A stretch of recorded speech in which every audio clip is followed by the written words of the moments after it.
he believed that Michael Cohen was trying to stiff him and Stormy Daniels, and that he negotiated the deal either unable to consummate it with money because let's watch our language a little bit. We're talking stiffing and consummating. Okay, it's a little bit. This is a family podcast. Okay, all right.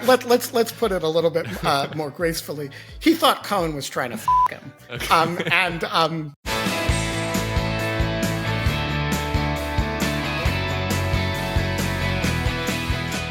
Hello and welcome to the Bulwark Podcast. I'm your host, Tim Miller. It's May 1st. How is it May 1st? I'm not prepared for that mentally, but I am here with some comfort food to help me deal with, the passage of time. It's Ben Wittes, editor-in-chief of Lawfare, senior fellow in governance studies at the Brookings Institution. He's on the Lawfare podcast sometimes too. He also writes Dog Shirt Daily on Substack. Ben Wittes, where are you coming at us from? Coming at you from the Lawfare Content House in New York City, near the courthouse in an undisclosed location. Got it. On TikTok, the kids call that a hype house. So you might want to change that to a Lawfare hype house. So we sort of call it the nerd hype house. Okay. I'm going to be doing some makeup videos, explaining the Trump trials while showing how to deal with one brown eyebrow and one gray eyebrow. We're going to be doing glare off of receding hairline foreheads issues. It's going to be, it's going to be smoking. I have subscribed now officially. All right. So the biggest news that we've heard from the trial so far that I've heard on the Lawfare podcast was one of the gentlemen doing security on the perimeter of the trial, a Bulwark fan. So I just wanted to say, what's up, bro? And just, he just recognized you as a YouTube viewer? How did this come to pass? No, I flashed so the New York City Police Department does perimeter security for the area. The court police do security of the building and within the building. So I was passing through the perimeter security and flashed my press pass at this cop who saw Lawfare and Benjamin Wittes on the press pass. He said, "Wow, I'm a big fan of you guys. I love the Lawfare podcast. Listen to it every day.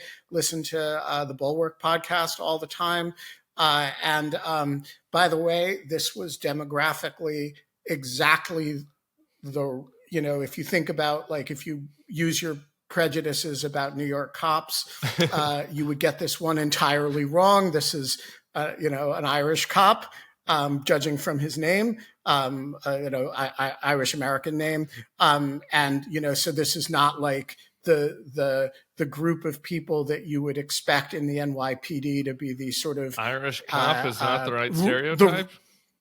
Not the right stereotype. It's the right stereotype for New York cop. It's not the right stereotype for somebody who's listening to the Lawfare podcast. Bulwark anti-Trump content, right? Like you would think this would be the blue that would be the thin blue line. If you followed your prejudices, the thin blue line, people who were really pro into law enforcement, except the ones who defend the Capitol, that sort of thing. Expand your mind. This guy, expand your mind, people. There are good people in every world that you come upon.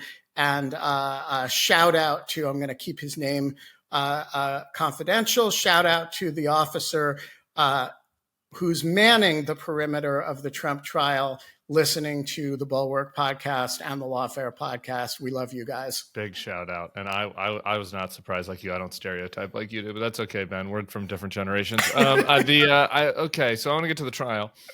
My observation is so Trump has been breaking his gag order consistently. We discussed this a little bit yesterday with Pecker and, how I wish that he'd go to jail for it, but there's some logistical issues. Though I do have to shout out Judge Marchand on this one, because I think that he has delivered the biggest punishment that you could possibly deliver to Donald Trump. He's going to make him attend his son's graduation. So tell us about that. Why does Donald Trump have to go to Barron's graduation now? So at the beginning of the trial, Todd Blanche identified several days that Trump would not be able to or wanted to not be able to be there. As a general rule, Justice Merchan has insisted that he be there daily, which, by the way, judging from the look on Trump's face, is not something that he wants to do. He looks really grumpy. But Blanche did identify 2 days that one was important to him, which was May 17th, which is the date of Barron's graduation. And another one was a graduation of a child of one of the defense lawyers. Justice Merchan took it under advisement and yesterday ruled on the May 17th matter that Trump they would not hold court on May 17th so that Trump could attend his son's graduation. Well, I mean, I'm sure he's going to really struggle to stay awake during that. And by the way, he immediately then turned around and held him in contempt on 9 separate matters related to violating the gag order. So it's like, and this is congratulations. This is what I'm saying. Maybe this is, I think that it's possible that it's related. Okay, I think that it's a related punishment. But these were literally seconds apart. It was like we have 3 items of preliminary business before we bring in the jury. One related to the audio system. The second, you can go to your son's graduation. The third is you're in contempt on 9 counts. That's right. Okay, so then we get to the actual testimony. Jury comes in. The big testimony yesterday was from Keith Davidson, who's the lawyer for Stormy and others. Talk to us about what we learned from the testimony. Right. So before actually we had Keith Davidson, we had this guy, Gary Farrow, who looks like a bouncer, but is in fact a banking executive. And he was the guy on the other end of all these interactions with Michael Cohen as he set up the payments and as he scrambled to get this done after the Access Hollywood tape. And I actually think he's an important witness in that he's not Michael Cohen. He's describing Michael Cohen's activity in that period, so you don't have to rely on Michael Cohen's testimony. And he is, notwithstanding, speaking of prejudices, looking like a bouncer, extremely articulate, and there's no reason to, Trump didn't even try to lay a glove on him in cross. He was just a banking executive. So they actually got a lot of stuff on the record through Gary Farrow. And then subsequent to Gary Farrow's testimony, there's a couple of other pure document witnesses, one from C-SPAN. And then there is Keith Davidson. Now, What do you mean pure why would a C-SPAN person be a document witness? So because the prosecutors had subpoenaed a bunch of C-SPAN videos of Trump talking about the women who had come out of an alleged sexual assault against him and a variety of other things. And so you need somebody to authenticate that these are ordinary business records produced in response to a subpoena. And so when that happens, the company sends what's called a custodian of records to be the witness. So there are 2 companies that did this, one a court reporting firm that did the E. Jean Carroll court deposition transcript, and the other was C-SPAN, which had these 4 video clips that the prosecutors wanted to use. So they get those in the record, and then they bring in Keith Davidson, who, as you know, was both the lawyer for Karen McDougal and for Stormy Daniels.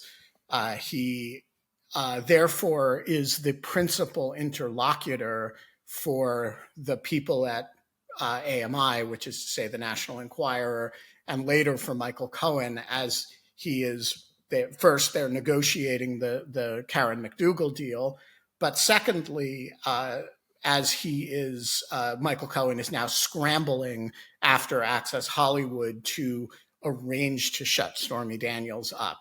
And so again, this is very important testimony because, Michael Cohen is, among other things, a convicted perjurer, and you don't want to rely on his testimony more than you have to. And so to the extent that you and can a get podcast host, very untrustworthy. And he's a podcast host. Very untrustworthy witness. And also just at a personal level, he's as every witness had testified, a very excitable creature. He yells a lot. He's not an attractive witness, and that's before you get him cross-examined. And so you're trying to, as a prosecutor here, tell the story as much as possible with redundancy on the points on which you're going to rely on Michael Cohen. Makes sense. And so Keith Davidson is a lawyer, mostly of a perfectly pedestrian variety, but he does have this sub-practice, you might call it, in women who want money from Donald Trump to keep their stories shut up. So that's interesting. So this guy is not like a lawyer for Playmates or something, right? Like he has a normal lawyer job, and somehow he's a normal lawyer. Got this like side hustle going because thanks to a connection. Well, so it seems to be that he knew these two women from a ways back. He had, and so once one of them comes to you, the other does too. And so this is not a particular specialty of his. And I actually expected him to be much more sleazy than he turned out to be. He turned out to be sort of like an ordinary, imagine your ordinary Los Angeles kind of personal injury, kind of pickup law, that clients have needs and you work for their needs. And he seemed, first of all, entirely credible. More as and Bart second, for the New Orleans crowd. That's an inside joke. Yeah. I mean, kind of but very normal, right? And he's the first, like, he did not seem like it was not like the AMI people who, like, David Pecker's an extraordinary character. I believe this guy was going to be an extraordinary character. And actually, in that sense, his testimony was boring. It's like you're expecting an uncommon sleazeball and you get a normal lawyer with two relatively abnormal clients. But he testified to some very, very significant things. So first of all, that, on the Karen McDougal matter, that she was, which other witnesses have said as well, she was not principally interested in money. She was principally interested in reviving her career, and that she really didn't want to tell her story. What she wanted was the ancillary stuff that you get by having these media contracts, like writing a lot for fitness magazines and having profiles of herself. And so, she was the deal was essentially collusive with AMI. They want to catch and kill the story. She doesn't want to tell the story. So they come up with this deal in which, they throw $150,000 her way, but really, from her point of view, a huge percentage of the value of the contract is these 60, 70 articles she gets to write, the relationship she gets to have with these magazines. And so you really see kind of the collusive aspect where Trump's interest and AMI's interest and her interest kind of rush into each other. More importantly, on the Stormy Daniels matter, he testifies very clearly that he believed that Michael Cohen was trying to stiff him and Stormy Daniels, and that he negotiated the deal either unable to consummate it with money because let's watch our language a little bit. We're talking stiffing and consummating. Okay, it's a little bit. This is a family podcast. Okay. All right. Let's put it a little bit more gracefully. He thought Cohen was trying to fuck him, and specifically that Cohen negotiated this deal, then doesn't pay. And he became convinced that Cohen was trying to push it to after the election and then not pay. This is very important to the prosecution because they're trying to show that these deals were about election interference and election influence, not about, say, the John Edwards defense, right? Melania is going to find out. Melania's name wasn't spoken yesterday, by the way. And what was spoken a lot was he wasn't paying me, and I was convinced he was trying to get past the election and then not do it. And so that changes as a result of the Access Hollywood tape.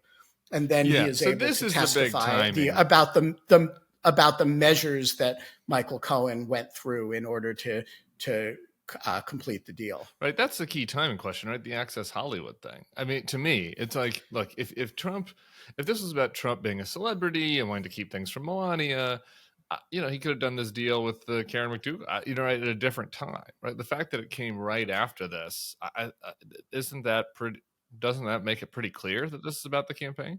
So this is why the Keith Davidson testimony is really important in connection with the earlier testimony by the banker. So Davidson testifies that he's being strung along, and then all of a sudden the deal happens, and he thinks the deal is going to he's going to get strung along until after the election. Then Access Hollywood happens and it all comes into place. And the banker testifies as to the extraordinary speed at which Cohen needed to and wanted the bank to operate in order to make that payment, on October 26th and 7th of 2016, which is again right after the Access Hollywood right before tape. The election. What is the Trump?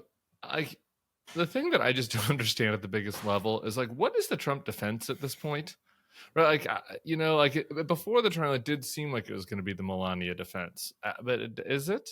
What is their defense? So they abandoned the Melania defense in opening statements, and I actually thought Todd Blanche's opening statement was interesting for the degree to which it abandoned the Melania defense. The core of the defense is 3 points.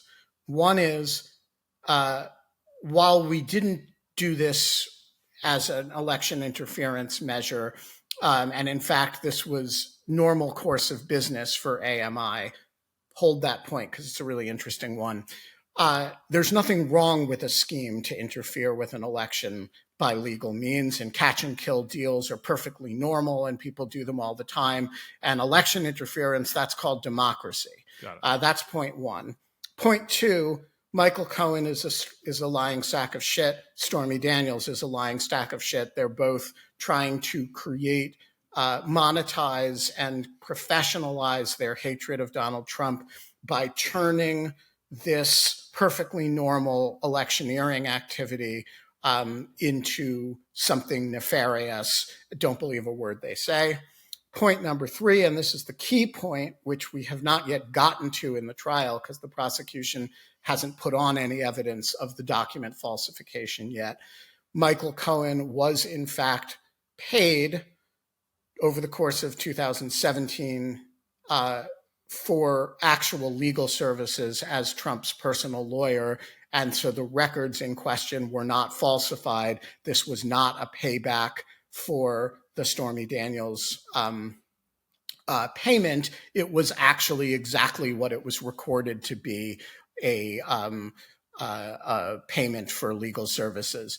That last point, by the way, if they can cast significant doubt on the government's theory of the case on that point, that's a winning argument all by itself. And I thought, but isn't that premised on the fact that Michael Cohen did this himself, though, that he paid the money himself, and that it wasn't Trump? Well, he did pay. But he did pay the money himself, right, and then was reimbursed.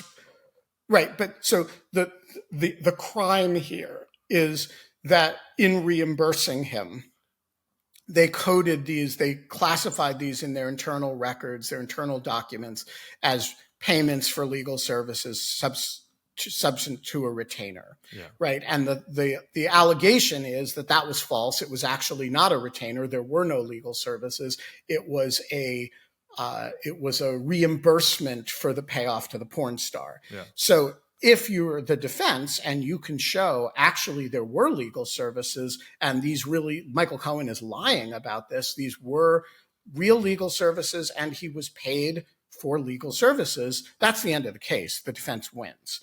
Now, I thought that Todd Blanche did. I want to like.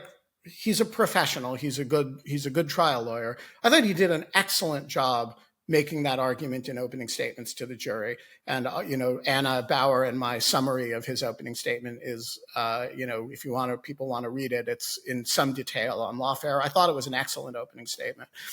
It's exactly as compelling as he is able to substantiate it in either cross-examination of the government's witnesses or presentation of evidence of its own. You're allowed to say almost anything in opening statement that you're going to prove.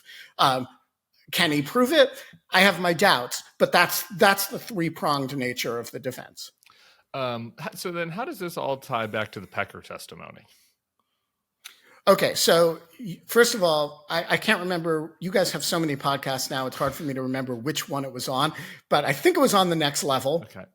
You and Sarah and I think which JVL was there, had the best conversation that anybody has had that I've heard about the role of David Pecker and the AMI people in the 2016 campaign.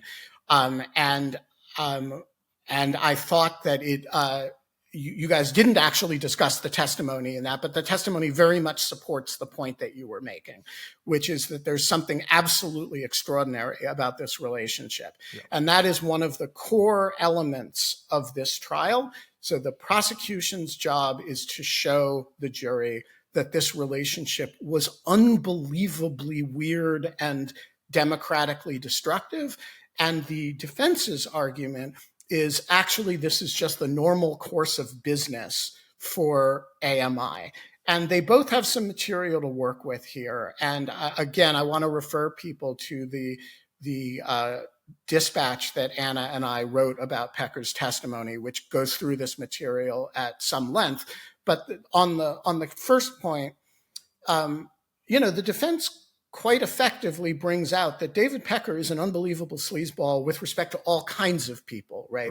Rahm Emanuel, Tiger Woods, does catch and kill Arnold Schwarzenegger. The Tiger Woods stuff was amazing, though, because he collected negative stories on Tiger Woods in order to leverage them to force Tiger Woods to appear on the cover of, Men's Fitness or Men's Health or whatever. It was basically an extortion scheme. I feel it should be illegal too, by the way. That's a side point. I think there's a good argument that extortion should be illegal, and it is. So there's they were able to set up also that he had been doing this stuff for Trump for 17 years prior to the 2016 election. And so their argument is this is actually business as usual for AMI. It's not a collusive scheme with respect to the 2016 election. It's just, go back to Plato, The Republic, Book 1, right? What is justice? Justice is fucking your enemies and helping your friends, right? Yeah. And that's David Pecker's motives. Right. So the prosecution's job is to make this seem extraordinary. And the redirect examination of Pecker by the prosecution was just this rat-a-tat-tat of, have you ever done this before? No. Have you ever done this before? Have you ever let a campaign edit your stories before? Right. No. Have you ever let a campaign choose your cover art before? No. Have you ever paid $150,000 to a playmate to not, for content you didn't want? No. Right. And it's this really rapid fire, hey, we're not disputing that you're a sleazeball in your general course of business, but this was different. Yeah, right. And they were really effective. A sleazy category difference. Exactly. It. Yeah. Well, that's interesting. I think that's true both in Pecker's world and in the campaigns, and that's really the side of it we were talking about more on the next level, right? Which is this is not like John Edwards. This is a very different animal in the way that they were working together. And the other thing about Pecker is that what comes out, he is a terrible person, but he's a great witness. And one of the reasons he's a great witness is that he's just so frank about it all. Right. And he's completely unashamed. And he's still so evidently fond of Trump. I mean, he is asked at the end whether he has any animus toward Trump, and he says, he's like moved by the question. He said, "Oh no, I think of him as my mentor. He was so good to me. And I have so much fondness for him." He talked about how when AMI was subject to the anthrax attacks, Donald Trump was the first person who called him and asked him whether he needed help. And so it's this, he's an unbelievable sleazeball, but he's so frank about it and so unembarrassed by what his business is that he's able to talk about it in a fashion that's completely credible. Yeah. And and the people can digest, right? Understand. Right. It's straightforward. Okay, we're out of time, but I have one final item. Donald Trump keeps falling asleep in court. I am pro nap. I don't know if people know this about me, but my Mimi, she used to take these 8-minute naps, where it's like you're barely even asleep, sometimes even 2 minutes, sometimes 30 seconds. And I do these after lunch to kind of get my second wind for content creation for all of you. So I'm pro nap. You are pro nap. I understand. You're also a napper. He's napping in court. Falling asleep in court. That's a little different than on an airplane, in your bed. No? No, look, I have, as listeners of this podcast know, my anti-Trump credentials are complete and intact and unimpeachable. I want to say on this point, I'm going to defend him, and I'm going to defend him in a full-throated fashion without caveat. Look, long court proceedings are really, really boring. And even when they're momentous, there's only so much time that you can spend listening to somebody talk about 8-year-old internal banking documents about opening accounts for LLCs that no longer exist before you lose the will to live. And there are many possible answers. Absolutely. Today, though, during the Trump court? During the Trump trial? I have fallen asleep. I have nodded off several times during the same proceedings that Trump has nodded off in, and not once has anybody criticized me for it. And by the way, any journalist who tells you that they haven't nodded off in court during these proceedings is freaking lying. Everybody's nodded off. By the way, the temperature controls in the room are stuff. You're sitting there at 3:30 in the afternoon after lunch trying to keep up with, the prosecutors get to stand up. When defense counsel's arguing, they get to stand up. I don't get to stand up. If I stand up, the court security people are going to be like a proctological exam. You have to sit there quietly and just take notes, and falling asleep every now and then. I'm 54 years old. I'm gonna nod off every now and then. Donald Trump, he is guilty of many things. His sins are legion and extraordinary. Folks, I'm looking at you, Maggie Haberman. Don't focus on the minor shit. I love you, Maggie Haberman, but it doesn't matter if Donald Trump nods off in court. I might have to bring in, I have a criminal defense attorney friend who is a listener of this podcast, and he has testified to me in private that it is unusual for the defendant to nod off in court. So I want to reflect that counter view that generally when you are the one on trial, you stay awake. Now that's what he had to offer. I hear your points, and we'll let the listeners decide. I'm just saying, even if it's unusual, it's not bad. No one's hurt. Nobody's, it doesn't compromise the integrity of the proceedings. I guess it's true. When Donald Trump is sleeping, he's not bleeding, and that's good. That's right. We'd rather him be asleep than be attacking people. This is a guy who bleats about witnesses, gives press statements about witnesses. This is harmless. Leave him alone. Let him take a nap. I will not leave him alone, but I thank you for that testimony, Ben Wittes.